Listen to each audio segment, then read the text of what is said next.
Hello everyone, आज हम बात करने वाले हैं aromatic, non aromatic and anti aromatic के बारे में। सबसे पहले अगर हम इनकी स्टेबिलिटी के बारे में बात करें तो हमारी जो स्टेबिलिटी होती है वो क्या होती है? सबसे ज़्यादा एरोमेटिक की स्टेबिलिटी होती है, देन हमारा नॉन एरोमेटिक होता है, देन हमारा क्या होता है? एंटी एरोमेटिक्स होता है। ठीक है। अब यहाँ पे हम जो है जानेंगे कि कैसे क्या होता है। अब देखो, सबसे पहले कुछ कंडीशंस होती हैं जो क्या होती हैं, जो एरोमेटिसिटी के लिए होती हैं। हमें यहाँ पे सबसे पहले जो ध्यान देना होता है कि स्ट्रक्चर क्या होना चाहिए इनका। बेसिकली रिंग होना चाहिए। ठीक, इनका स्ट्रक्चर क्या होना चाहिए? रिंग होना चाहिए। मतलब उसमें क्या होना चाहिए? रिंग बनना चाहिए। दूसरा अगर हम बात करें तो इनकी जो हाइब्रिडाइजेशन होता है वो क्या होना चाहिए? प्लेनर होना चाहिए। ठीक है, क्या होना चाहिए? वो प्लेनर, यानी कि sp2। सभी ऑल जो हमारे एटम्स हैं, जैसे मान लो ये हमारा है, ठीक है, ये सारे हमारे हैं। इसमें देखो क्या है, सब हमारे जितने एटम्स हैं, 6 एटम्स हैं कार्बन के, ये हो गया, ये हो गया, इधर ये है, ये भी है, ये भी है, ये भी है। ये सारे क्या होने चाहिए? All sp2। ठीक, क्या होना चाहिए? ऑल sp2 होने चाहिए। ठीक है। अब अगर हम बात करें यहाँ पे aromatic and non aromatic basically क्या होता है, तो यहाँ पे एक रूल लगता है, इसे कहते हैं क्या हम? हकल रूल, जिसे हम हकल रूल कहते हैं। हकल रूल कहते हैं, याद रखो। तो याद रखो हकल रूल क्या कहता है बेसिकली इसमें। तो हमारा जो एरोमेटिक होता है उसका जो फार्मूला होता है वो क्या होता है? 4n+2, ठीक है, पाई इलेक्ट्रॉन। ठीक है, पाई इलेक्ट्रॉन। हकल रूल बेसिकली क्या करता है? पाई इलेक्ट्रॉन्स को देखता है। याद रखो, अगर हमारा क्या हो रहा है, 2 पाई इलेक्ट्रॉन हो या फिर क्या हो, 6 हो या फिर क्या हो, 10 हो, यानी 4 एक गैप पे 2 से शुरू होके या फिर 14 हो, तो हमारे क्या होते हैं? एरोमेटिक होते हैं। आगे हम एग्जाम्पल में देखेंगे। अगर मैं हम नॉन एरोमेटिक की बात करें, जो यहाँ पे हकल रूल का फार्मूला बेसिकली वो क्या होता है? 4n pi electron. ठीक, यानी यहाँ पे 4 के मल्टीपल में 4 से स्टार्ट होना चाहिए। क्या होना चाहिए? 4 से स्टार्ट। जैसे 4 इलेक्ट्रॉन हो पाई का, या फिर हमारा 8 इलेक्ट्रॉन हो पाई का, या फिर हमारा 12 इलेक्ट्रॉन हो। अगर हमारा ऐसे है तो हमारा क्या होता है? नॉन एरोमेटिक होता है। आगे हम इसके कुछ एग्जाम्पल भी देखेंगे। तो सबसे पहले हमारा जो यहाँ पे पहला एग्जाम्पल है वो क्या है? देखो ध्यान से, हमने कुछ कंडीशन देखी। पहला कंडीशन क्या था? रिंग होना चाहिए, यानी क्या हमारा कंडीशन 1 यहाँ पे क्या है? वैलिड है। अगर हम बात करें नंबर 2, हमारा जो कंडीशन था, यानी all atom should be sp2, ये क्या हमारा? sp2 यानी प्लेनर है। ये भी हमारा क्या है? sp2 है। ये भी हमारा sp2 है। ये भी हमारा क्या है? sp2 है।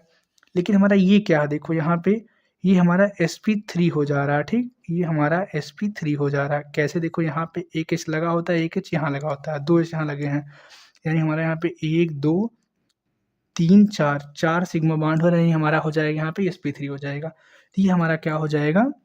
ये हमारा हो जाएगा नॉन एरोमेटिक्स, क्योंकि यहाँ पे क्या हो गया? रूल फेल हो गया, नॉन एरोमेटिक्स हो जाएगा। ठीक, याद रखो।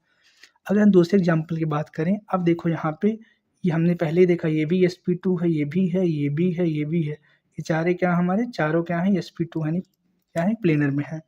अगर हम बात करें इसकी, तो याद रखो यहाँ पे एक H लगा होगा। अगर आप ऐसे यहाँ पे देखोगे तो यहाँ पे आपको लग रहा होगा भैया ये क्या हो रहा है? sp3 हो रहा है, क्योंकि आप देखो लोन पेयर को भी काउंट करते हैं हाइब्रिडाइजेशन में। बट यहाँ पे ये इसकी लोन पेयर यानी देखो नेगेटिव मीन्स लोन पेयर को हम काउंट नहीं करेंगे, क्योंकि इसका जो लोन पेयर है बेसिकली क्या कर रहा है? वो रेजोनेंस में पार्टिसिपेट कर रहा है। क्या कर रहा है? रेजोनेंस में पार्टिसिपेट कर रहा है। जब रेजोनेंस पार्टिसिपेट करेगा तो इसकी हम इलेक्ट्रॉन को, नेगेटिव चार्ज को या लोन पेयर को हम जो है हाइब्रिडाइजेशन में काउंट नहीं करेंगे। तो बेसिकली क्या हो जाएगा? ये हमारा sp2 ही रहेगा।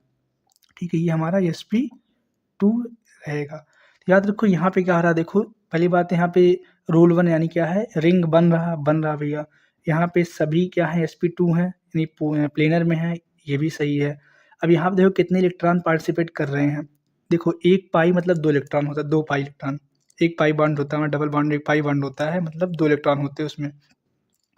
2 इलेक्ट्रॉन है, 2 पाई बॉन्ड है ना, यहाँ पे क्या हो जाएगा? 2 2 4 इलेक्ट्रॉन यहाँ पे हो जाएंगे, 4 पाई इलेक्ट्रॉन यहाँ पे हो गए, और एक ये भी पार्टिसिपेट कर रहा है तो 2 ये भी हो गए। 2 प्लस 4 कितना हो जाएगा हमारा? 6। 6 पाई इलेक्ट्रॉन हमारे बेसिकली यहाँ पे हो जाएंगे।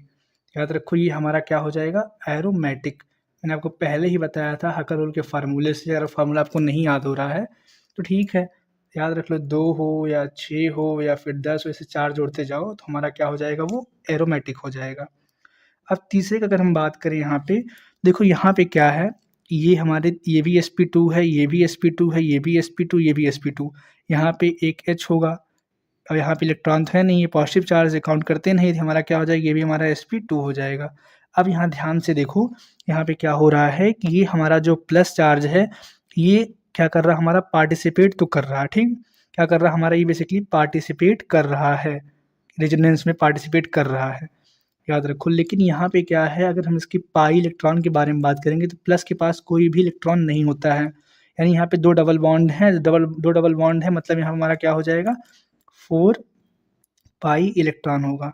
याद रखो मैंने आपको बताया था कि अगर हमारे 4 से स्टार्ट हो, 4, 8, 12 या 16 पाई इलेक्ट्रॉन ऐसे आगे होते हैं, तो वो हमारे क्या होते हैं, non aromatics, I am sorry anti aromatics होते हैं। क्या होते हैं वो, एंटी एरोमेटिक, याद रखो। अब अगर हम बात करें इनकी स्टेबिलिटी की बात करें, तो याद रखो यहाँ पे क्या हो जाएगा, हमने आपको पहले ही बताया था कि स्टेबिलिटी क्या होती है, सबसे ज़्यादा स्टेबल एरोमेटिक होते हैं, देन नॉन एरोमेटिक होते हैं, देन एंटी होते हैं। यानी अगर इसकी स्टेबिलिटी की बात करें, हम स्टेबिलिटी की बात करें बच्चों, तो हमारा क्या हो जाएगा, सबसे ज़्यादा स्टेबल हमारा 2 होगा क्योंकि वो एरोमेटिक है, देन हमारा 1 होगा, देन हमारा क्या होगा, देन हमारा 3 होगा। सो गाइज आई होप आपको वीडियो अच्छी लगी होगी, आपको ये कॉन्सेप्ट समझ में आया है। अगर आपको वीडियो अच्छी लगी, कॉन्सेप्ट समझ में आया है, तो वीडियो को एक लाइक कर दीजिए एंड इस चैनल को सब्सक्राइब कर लीजिए ऐसे ही मज़ेदार वीडियो के लिए। ऐसे छोटे छोटे कॉन्सेप्ट आपको छोटी छोटी वीडियो में मिलते रहेंगे। Thank you for watching.